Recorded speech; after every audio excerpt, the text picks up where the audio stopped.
Welcome to the Slop Temple. We pray this video helps. In this video, I will explain how to put your Jeep Liberty into four-wheel drive.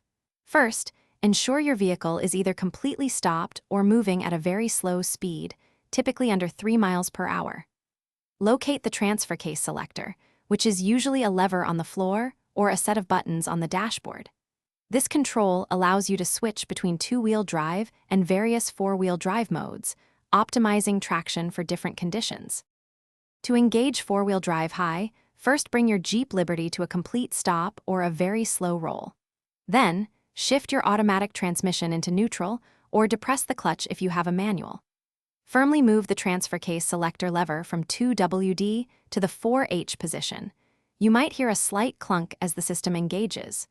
Drive slowly for a short distance to ensure the four-wheel drive system fully locks in. For situations requiring maximum torque and very low speeds, you'll want to engage four-wheel drive low. Bring your Jeep Liberty to a complete stop and shift the transmission into neutral. Now, firmly move the transfer case selector lever from 2WD or 4H through to the 4L position. This mode provides significant gear reduction, ideal for steep climbs, deep mud, or pulling heavy loads at slow speeds. Remember to disengage it when you return to normal driving conditions. When you no longer need four-wheel drive, it's important to disengage it properly.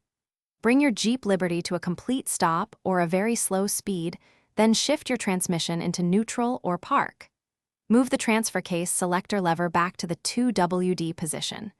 You may need to drive a short distance, perhaps a few car lengths, in a straight line for the system to fully disengage and the indicator light to turn off. This ensures smooth operation and prevents unnecessary wear.